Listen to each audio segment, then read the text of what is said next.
Todo problema basicamente é resultado de algo que não deu certo. Se algo deu errado em uma conta matemática, você revisa a conta. Se é um puzzle em um game, você refaz seus passos para ver se deixou algo passar na fase. Ou seja, você sempre procura primeiro o que deu errado, para aí sim você ir lá e tentar corrigir alguma coisa. Mas por alguma razão, quando o assunto são os nossos problemas pessoais, nós simplesmente ignoramos o que deu errado e seguimos em frente tentando mudar alguma coisa.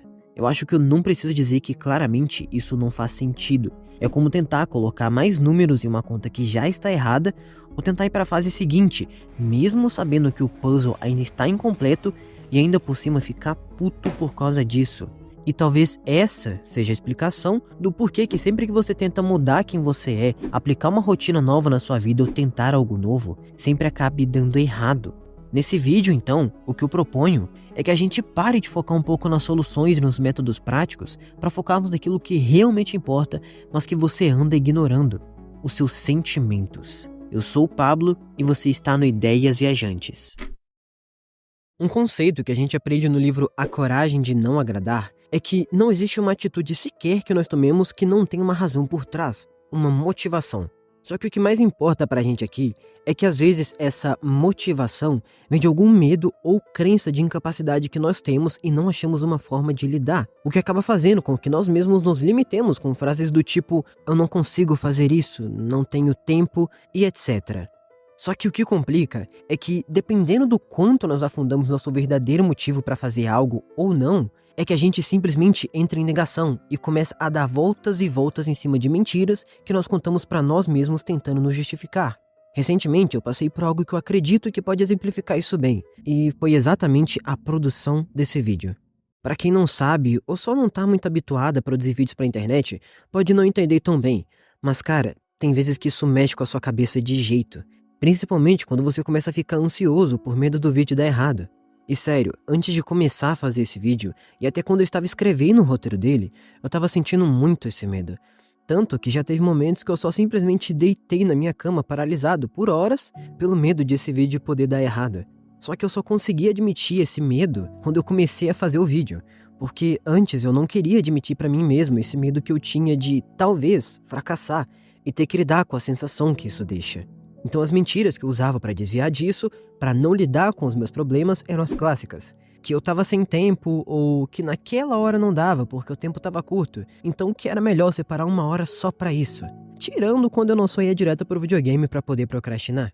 Agora, experimenta dar uma comparada desse exemplo, mas adaptando pra sua vida, e você vai ver que já fez várias vezes isso sem perceber ou até percebendo. Nesse ponto, alguns de vocês que estão assistindo devem estar pensando agora: ué, mas essa é só a clássica autossabotagem que eu lido diariamente. É sério que você fez um vídeo só pra falar disso? Sim, eu tô te observando. Mas é aí que o engano começa. Porque, pensa comigo, pra poder acreditar em autossabotagem, primeiro você tem que se afirmar e acreditar que tem realmente alguma parte dentro de si mesmo que quer te fazer mal. O que por si só já não faz sentido. Mas e se eu te dissesse que na verdade é exatamente o oposto, que você está se fazendo bem? Tá, sei que bem pode ser uma palavra meio forte pra colocar aqui, mas você vai entender. Porém, para nos poupar de uma explicação chata e meio técnica, eu vou trazer um episódio do anime Naruto, que vai me ajudar a te mostrar que eu não tô louco sem ter que fazer uma palestra pra isso. Bem, nesse episódio em específico, o Naruto, que é o protagonista do anime, estava tendo problemas para conseguir dominar a raposa de 9 caudas dentro dele, que pra quem não sabe o que é, basta você saber que é um ser forte pra caramba, e que se ele conseguisse dominar, ele ia ficar muito forte. Só que tem um problema: sempre que ele tentava acessar o poder dela, a raposa usava o ódio que ele tinha guardado dentro dele mesmo pra fazer ele perder o controle. Então, pra resolver esse problema, o Naruto se vê tendo que ir a um lugar especial chamado Cachoeira da Verdade, o que não é nada clichê, onde ele poderia se encontrar de forma literal com esse ódio que ele guardava dentro dele mesmo. Então assim que ele se senta e se concentra em frente a essa cachoeira, um Naruto sinistro com olhos negros e pupilas vermelhas aparece.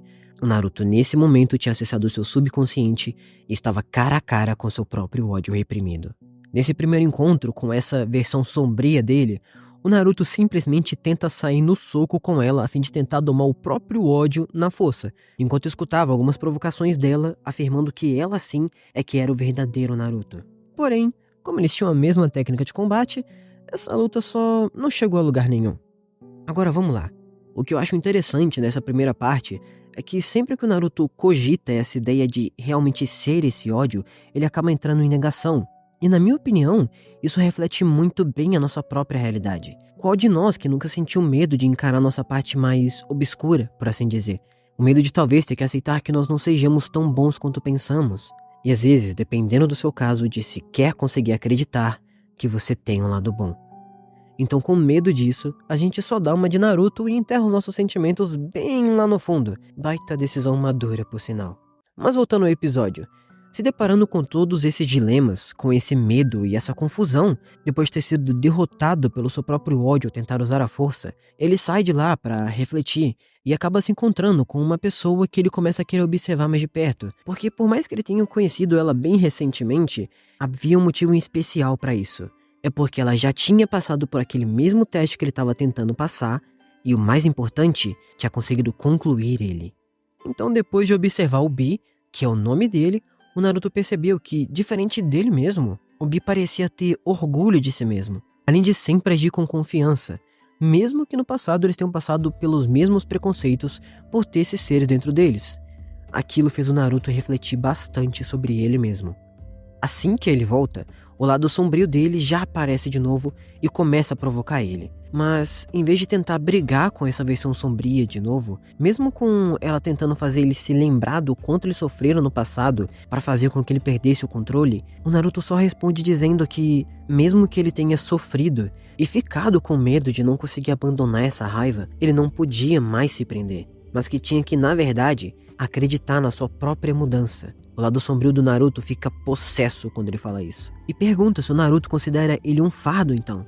E meio que em crise em seguida, ele acaba perguntando o que ele é pro Naruto de verdade. O Naruto simplesmente responde: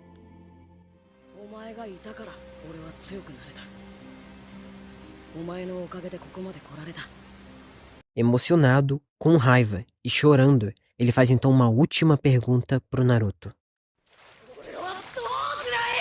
O que acontece depois dessa pergunta é que enquanto ele ia correr para atacar o Naruto recebe ele dessa vez não com um soco, mas sim com um abraço, e diz que ele só precisa se tornar o próprio Naruto, coisa que ele sempre foi.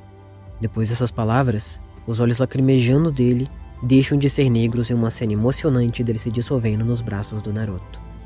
A mensagem que esse episódio passa é que não existe um lado sequer de nós mesmos que não esteja desejando o nosso bem, mesmo que os meios para nos proteger ou ajudar nem sempre sejam os mais saudáveis. Mas acima de tudo, ele diz que o caminho para mudar não é negar, mas sim aceitar o que a gente sente e quem nós somos. Aquele ódio que o Naruto sentiu e guardou por muito tempo foi uma vez, e principalmente quando ele era rejeitado na infância, a resposta que ele tinha encontrado para conseguir lidar com a dor e se motivar.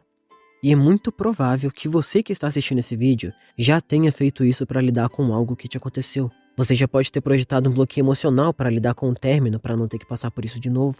Que já tenha se feito procrastinar para não ter que lidar com um possível medo de fracasso, que era o meu caso quando eu estava produzindo o roteiro desse vídeo, ou que você tenha se feito sentir ansiedade para não ter que fazer algo. Tá, eu sei que projetar a própria ansiedade que você sente, ou seja, um sentimento, já pode parecer que eu tô indo longe demais. Porém, você vai ver se analisar que mesmo que de forma não muito saudável, essa ansiedade que você sentia estava te ajudando a não ter que encarar algo que você tinha medo. Podia ser de um possível julgamento, se o que você queria fazer era falar com alguém, medo de fracassar, se fosse um projeto pessoal, ou talvez até mesmo medo de uma prova, que você acreditava que tinha que ir bem porque se você fosse mal, isso ia arruinar a sua vida. Mas assim como o ódio que o Naruto sentia, existem algumas respostas que a gente arranja para os nossos problemas que acabam só deixando de ser úteis com o tempo e começam a mais atrapalhar do que ajudar. Entenda algo, a aceitação não é o que vai te dar a solução em si, mas é ela que vai te fazer apontar para o seu verdadeiro problema. Até agora você vem ignorando o que você realmente sente e se cercando de soluções de problemas a curto prazo, o que pelo menos nesse vídeo aceite de uma vez por todas que não dá certo. Nesse sentido, a aceitação é como aquele amigo que pode nem sempre dizer o que a gente quer ouvir, mas sim que diz o que a gente precisa ouvir. A aceitação está longe de ser a solução, mas ela é o primeiro passo, e por isso, o mais importante. Pablo, eu entendi tudo o que você disse. Eu realmente entendi o poder da aceitação. Mas, cara, eu não acho que eu consigo praticar ela. E se comigo ela só não funcionar? E outra, eu nem sei como que eu poderia começar a aplicar ela para início de conversa. Eu acho que pra mim só não tem jeito. Se você tá pensando isso, tá tudo bem. Na verdade, seria até pedir demais que você, depois de assistir esse vídeo, mudasse toda a sua vida de uma hora para outra, sem mais nem menos. Até esse momento, você pode ter vivido uma vida onde tudo que você fazia te levava pro lado oposto do que o que você quer fazer agora. Esse tempo todo, você literalmente treinou a sua mente para acreditar que você não conseguiria fazer certas coisas. E acabou desenvolvendo respostas e meios de lidar com seus problemas que acabaram se provando não tão saudáveis para você. Ou seja, por repetição, você criou essa crença central de incapacidade. Porém, por repetição, você também pode fazer o contrário. E é nesse momento que o próximo passo começa. Se o primeiro passo seria a aceitação que a gente citou aqui no vídeo inteiro, o segundo passo é o enfrentamento. O enfrentamento contra a ignorância.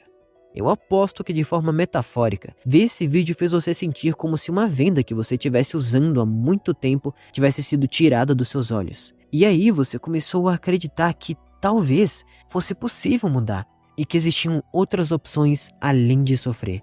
Agora, reflita o seguinte: o quanto mais você pode ainda não estar vendo que, se você descobrisse, poderia mudar a sua vida. Pensa um pouco nisso. O que eu te peço agora não é que você tente mudar toda a sua vida de uma hora para outra, mas sim que você pegue esse pequeno vislumbre que você teve de ser livre para ter informação e use como motivação.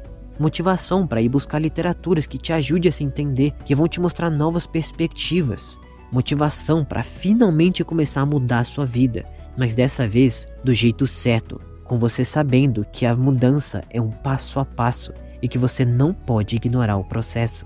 Vão ser pequenas sementes na real, como quando na próxima vez que você fosse dizer que não consegue fazer algo, você parar e pensar para poder se perguntar se realmente você não conseguiria fazer aquilo, o porquê que você não conseguiria. Refletir sobre as suas razões e aí sim buscar uma solução. Ou talvez em um momento, quando você fosse assistir a um vídeo, em vez de ver a mesma coisa de sempre, buscar ver algo novo, um conteúdo que te gere valor como pessoa, que te ensine alguma coisa.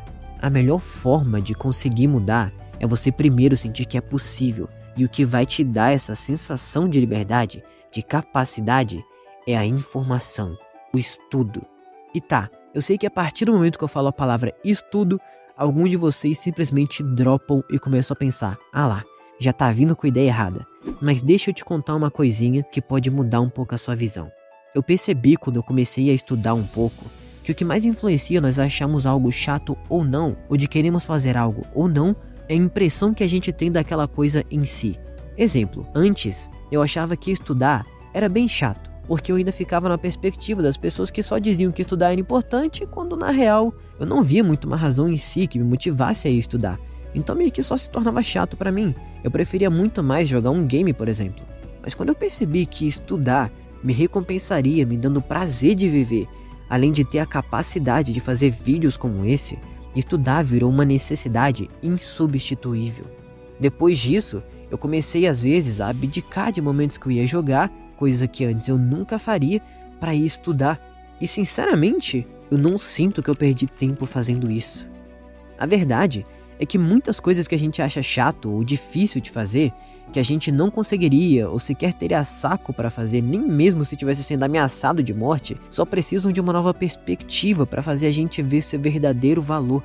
Em resumo, se você acha que estudar, ler, ter rotina, mudar não é para você, é só porque antes você ainda não podia ver por novas perspectivas. Mas eu acredito que isso pode estar mudando depois desse vídeo. E você? O que você acha?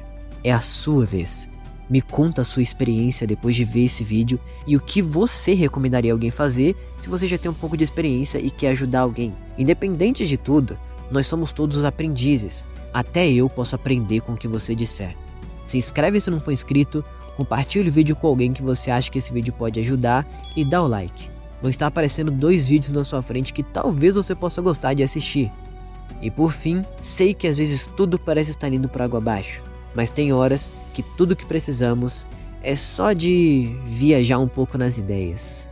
Tchau, tchau.